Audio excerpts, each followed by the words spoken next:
Catus, Maximus here. Gonna make this just a little bit shorter and more simple of a video because I did just do one about Vevor's larger portable brushless bandsaw.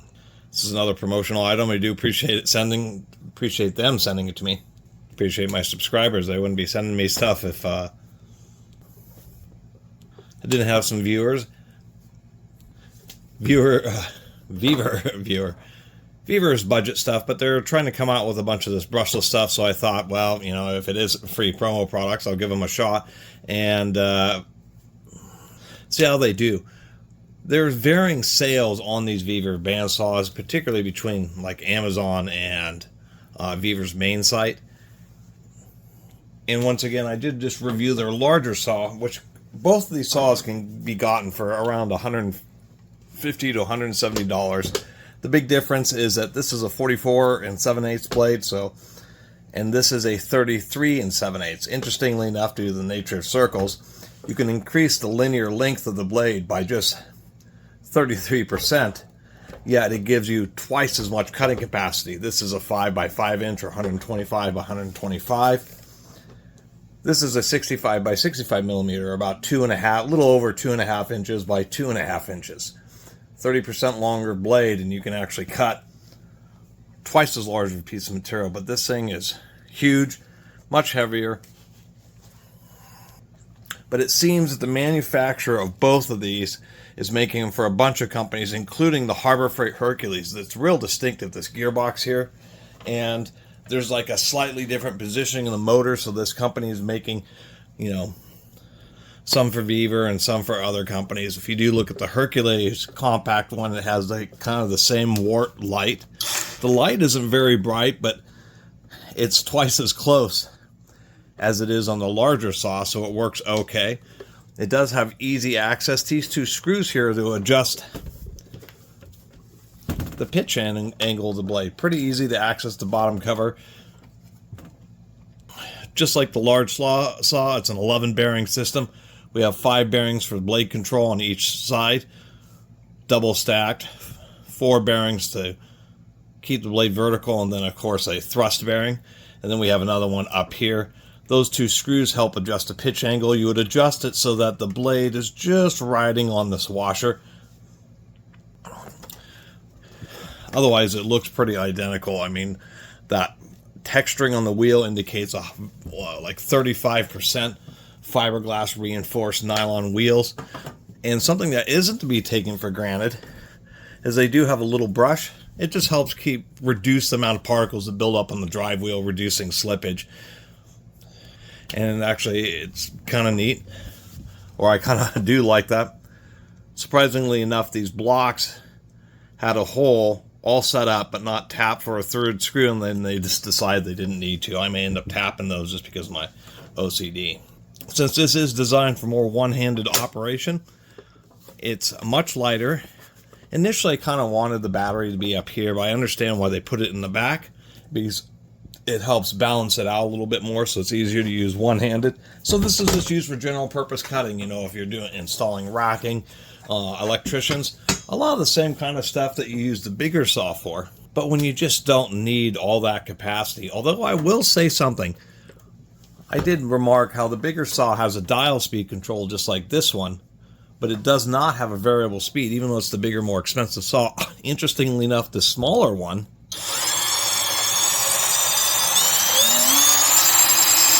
and actually goes pretty fast, has both the variable speed trigger and a speed limiting dial. So you can say if you want to run it at level 3, you can, but you can still start off slowly.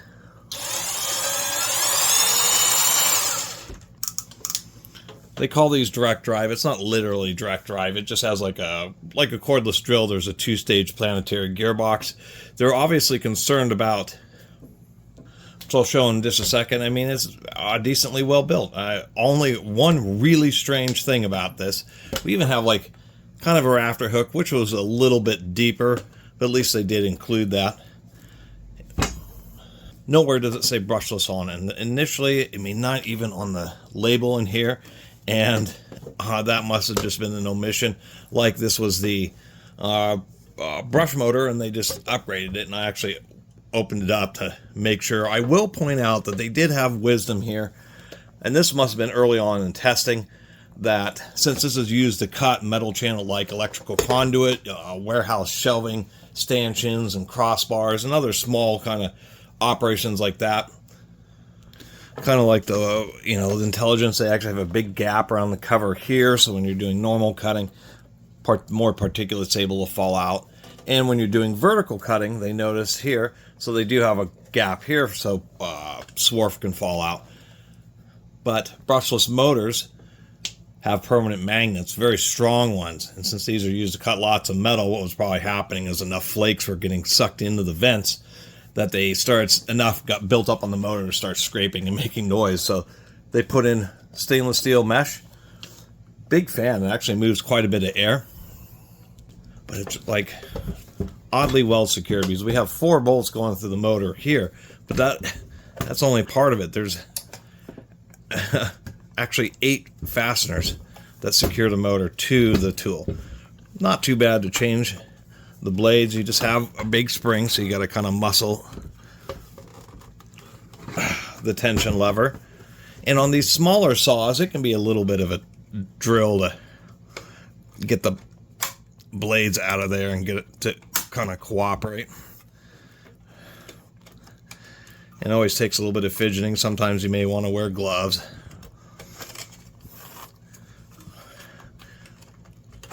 They sometimes really just don't want to cooperate. It's pretty rigid. By the way, if you ever order a set of blades and they're not cutting in the right direction, they're not going towards the drive wheel and of course the base plate here, all you have to do is flip the blade inside out. On these small ones, these 32s, that can actually, you would need to wear leather gloves because it can be a kind of tough to fold it inside out, but that's what you do, and that's the simple trick. Anyway, the reason I'm doing this is they actually did a halfway decent job here. Like on the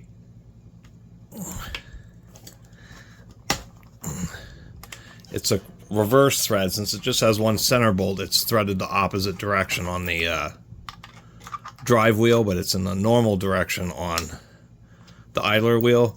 I'm just pulling this off just to show that they actually did put a big needle bearing in there. There's a little washer under there. You'll periodically want to give that some oil, and it's all a steel block that it's supported by, but I was actually kind of happy to see that they put in this needle bearing. And lots of heavy duty ribbing. It's and a decent tire. The tire is actually just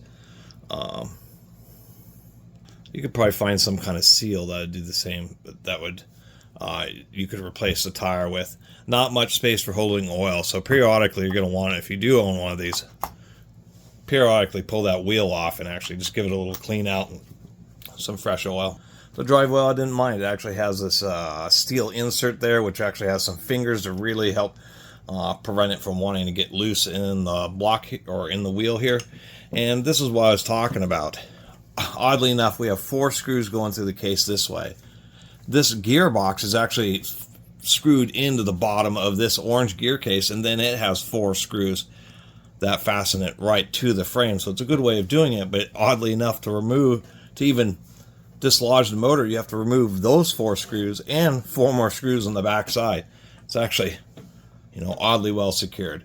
Big double D flat, that shouldn't have any problem wearing. And it is indeed a rubber sealed ball bearing there, so the grease that is in the little gearbox, actually, I'll hold up. It's a total bear to try to get this whole thing apart because of the way the wiring is done. It has super tight wiring, and you have to totally disassemble everything associated with the handle. Kind of hard to get this good and tight. There we go. And they actually got a good buy. They are buying these saws from the same people. Kind of hard to see. There you go, PA6. That is glass fiber filled nylon. So as we can see, we have our big old brushless motor controller here with a bunch more wires, because we not only have the LED light, the variable speed dial, the 3-phase wires going out, the 2 power wires coming in, but there's a whole big bundle of wires from the variable speed trigger But to re-grease the gearbox, you got to pull this half of the handle off.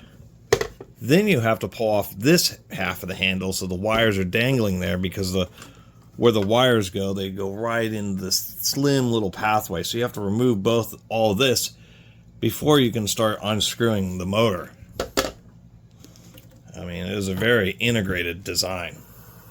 And I'm still surprised that they just, Vevor said, oh, we'll take the brushless version this time, and just forgot to put anywhere on the tool that it's actually brushless, particularly since that's such a big advertising point.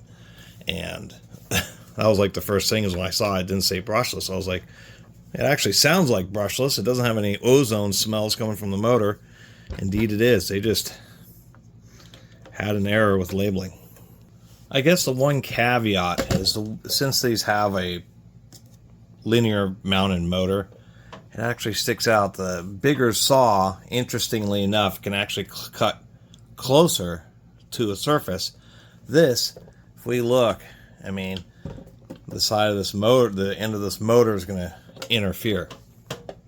So this can only cut something maybe probably 4 inches or 100 millimeters from the wall, where the bigger one could cut something shorter than 2 inches. And kind of an, but this can be used on a ladder. It's one of the deals with these versus recip saws or so many other things is bandsaws have a variety of advantages. You have a big old long blade. Even on this small one, it's 33-inch blade, 32 7/8. That's nearly 3 foot long, or 3 12-inch recip saw blades. It doesn't run back and forth. It runs in one continuous direction. You're not using a little area on the blade. You're using every single tooth of the whole surface. So you just got a whole lot more cuts. Anyway, we'll do a slow cut here. And kind of a little bit closer. It can cut within about 1 inch of this way against a surface.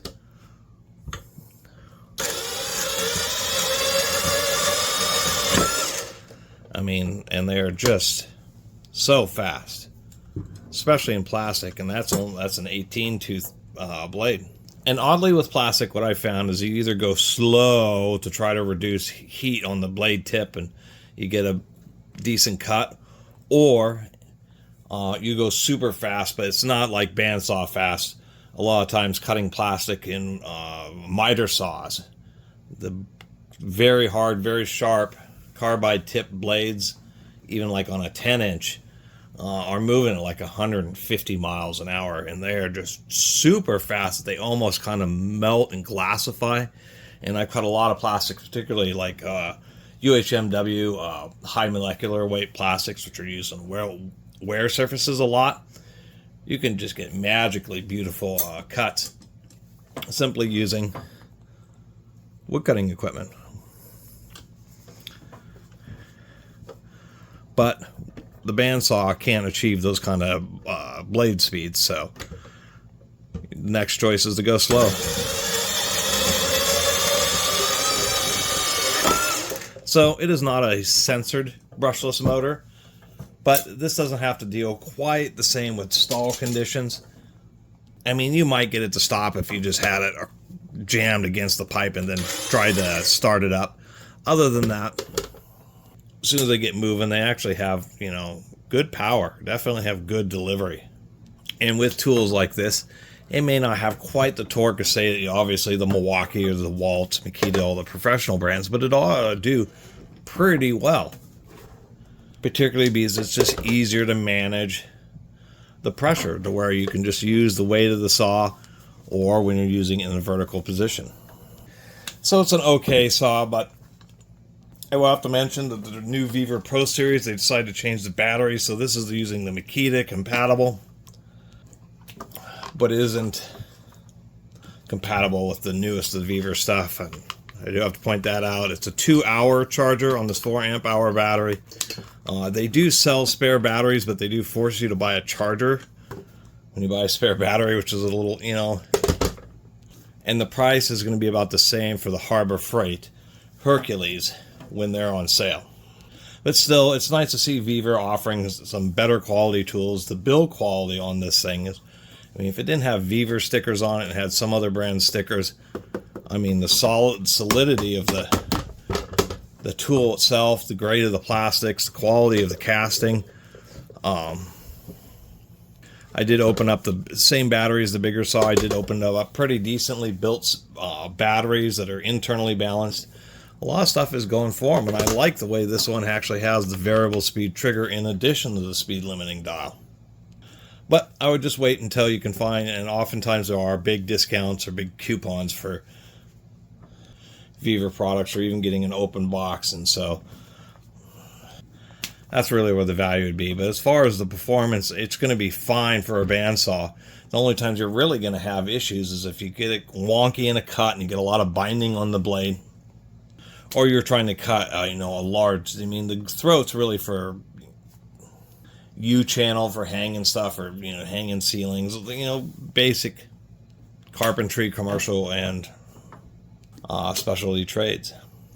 And that's kind of the deal with these cheaper tools, and why one of the reasons I take them is you may be starting out in a trade and being able to get something like this for a much cheaper when you really would want a DeWalt or Milwaukee or something like that. Cheap tools like this, you don't think they're going to last you the next 20 years. You get them because there's a business case. The money that you spend here allows a stepping stone. This tool will make you enough money to buy a much better quality tool that then you stick with. As far as a brushless, it ought to hold up for a long time. There's no brushes to wear out. And using the Makita compatible batteries means you can just get whatever Makita compatible battery online. Like, for instance, this random one from a random Chinese chainsaw that I don't even own anymore, but nonetheless. And so that is one kind of distinct advantage. You can, and I think it's part of how they used to rely on it wasn't such a big deal if they provide batteries, because they use like the universal Chinese Makita knockoff standard, which I think Makita or Vevor should have stuck with.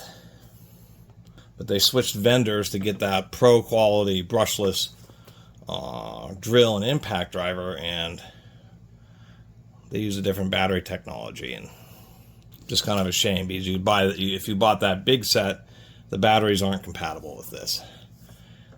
Anyway, and this one advantage I did show on the big one is the big one, oddly enough, can be set on its back and balances on the battery, so you can use it like this. This little one doesn't have that capability of doing that, nor will it stand up this way. As far as tools like this, they are really handy, especially when you don't need the reach or the access that you need with a recip saw. Man, bandsaws are really nice to have. And at least, thank goodness, we've ever had at least the foresight to get the two standard sizes, the 44 and 7/8 inch and the 32 and 7/8. There are these mini ones which are like 27s. Those are much more difficult, but for like this size saw, I can just go down to actually Home Depot, Harbor Freight, Lowe's. They all have blades for it, which is kind of nice. And I'm going to end up running 14-18 variable pitch in this.